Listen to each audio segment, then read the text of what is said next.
Hi friends, இன்றைக்கி நம்ம ஹரி கொங்கு சமையல் என்ன பார்க்க போகிறோம்னு பார்த்தீங்கன்னா, உருளைக்கிழங்கு பட்டாணியை வச்சு ஒரு சூப்பரான கட்லட் ரெடி பண்ண போகிறோமா. அதுக்கு தேவையான பொருள், நம்ம இன்றைக்கி ரஸ்க் எடுத்துருக்கோமா. ரஸ்க்கை மிக்சியில் போட்டு நல்லா பொடி பண்ணி எடுத்துக்கோங்க. இந்த மாதிரி பொடி பண்ணி வச்சுக்கோங்க. ஒரு 100 கிராம் மைதா மாவு எடுத்திருக்கேன். இஞ்சி பூண்டு பேஸ்ட், ஒரு 2 பெரிய வெங்காயம், அப்புறம் பட்டாணி, பச்சை பட்டாணி வந்து ஒரு 100 கிராம் எடுத்திருக்கேன். அதை நல்லா உரித்து எடுத்து வச்சுருக்கோம். ஒரு 1/2 கிலோ கிழங்கு வேக வச்சு இப்போ நம்ம குக்கரில் ஒரு 5 விசில் விட்டு வேக வச்சு தனியாக எடுத்து வச்சுருக்கோம். இப்போ இது வேக வச்சு எடுத்து வச்சுருக்கோமா. அடுத்தது பார்த்திங்கன்னா, இதுக்கு பச்சை மிளகா 2 கட் பண்ணி வச்சுருக்கேன். இது எப்படி நம்ம ஒரு மிக்சிங் போடுறோன்னு பார்த்துக்கலாம். ஃபஸ்ட்டு அந்த மைதா மாவை தண்ணி விட்டு நல்லா கரைச்சிக்குங்க. பார்த்திங்கன்னா, கட்டி இல்லாமல் நல்லா ரொம்ப கெட்டியாக இல்லாமல் ரொம்ப தண்ணியாக இல்லாமல் ஒரு இந்த பதத்துக்கு பேஸ்ட் பதத்துக்கு நல்லா பண்ணி வச்சுக்கோங்க. அடுத்து பார்த்திங்கன்னா, இதுக்கு ஒரு தாளிப்பு மசாலா ரெடி பண்ண போகிறோம்.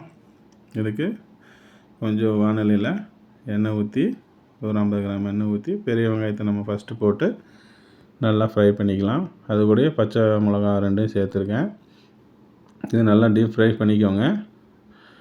இஞ்சி பூண்டு பேஸ்ட்டு நல்லா பச்சை வாசம் போகிற அளவுக்கு நல்லா வதக்கிடுங்க.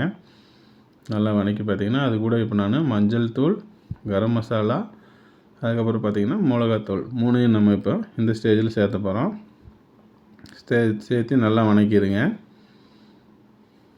நல்லா வதங்கி வந்ததுக்கப்புறம் பார்த்திங்கன்னா, நம்ம பச்சை பட்டாணியை அதில் போட்டுறோம். பட்டாணி ரொம்ப வேகணுங்கிறது தேவை கிடையாது. அது நல்லா சீக்கிரம் ஓரளவுக்கு வந்தாலே போதும். இப்போ இந்த மசாலாவுக்கு தேவையான உப்பு சேர்த்து லைட்டாக தண்ணி தொளிச்சு விட்டு, ரொம்ப தண்ணி ஊற்றணும் வேண்டியதில்லை. இது கொல கொலன்னு ஆயிரும்.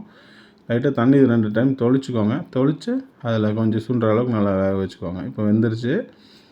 நல்லா வறுந்து வந்ததுக்கப்புறம் நம்ம வேக வச்சுருக்கிற கிழங்கு நல்லா மசித்து இது கூட சேர்த்திடுங்க.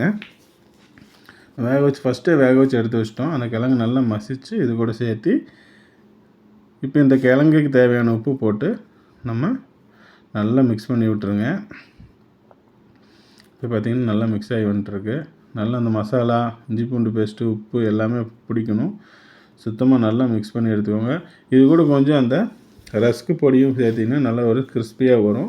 கொஞ்சமாக சேர்த்துக்கோங்க. சேர்த்து அதையும் நல்லா மிக்ஸ் பண்ணி விட்டுருங்க.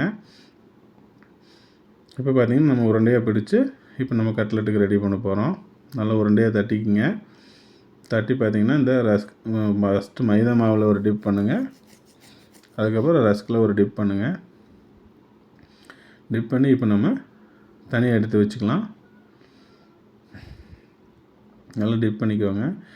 ரஸ்க்கு தூளில் ட்ரையாக நல்லா அந்த தண்ணி இல்லாத அளவுக்கு டிப் பண்ணி எடுத்து வச்சுக்கோங்க. இப்போ நம்ம அடுத்தது தோசைக்கல்லில் எண்ணெய் ஊற்றி தான் இது பண்ண போகிறோம். பொரிக்கலை, நம்ம கல்லில் ஊற்றி சுடுறோம். இந்த மாதிரி பண்ணிங்கன்னா உங்களுக்கு நல்லா டேஸ்ட்டாக இருக்கும். எண்ணெயும் அந்த அளவுக்கு இழுக்காது. இப்போ பார்த்திங்கன்னா, இதில் தோசைக்கல்லில் போட்டு அதில் எண்ணெய் காஞ்சதுக்கப்புறம் நம்ம இந்த கட்லெட்டை அதில் வைக்கிறோம். வச்சு நல்லா காஞ்சதுக்கப்புறம் இதையும் திருப்பி விட்டுக்கலாம். ஒரு சைடு நல்லா வெந்துருச்சு. நல்லா வேக விடுங்கம்மா. நல்லா வெந்ததுக்கப்புறம் இன்னொரு சைடு பார்த்துட்டு திருப்பிக்கோங்க. நல்லா பொன்னிறமாக வர அளவுக்கு வறுத்து இது பண்ணிக்கோங்க, ஃப்ரை பண்ணிக்கோங்க. பாருங்கள், இந்த ஸ்டேஜ் வந்து நம்ம எடுத்துக்கலாம். இப்போ அருமையான கட்லெட் ரெடி ஆயிடுச்சு.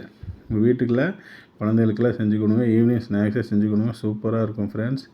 நீங்களும் உங்கள் வீட்டில் செஞ்சு பார்த்து டேஸ்ட் பண்ணி பார்த்து என்ஜாய் பண்ணுங்கள். இப்போ நம்ம இன்றைக்கி ஹரி கொங்கு சமையலில் கட்லெட் பார்த்தோம். Thank you friends.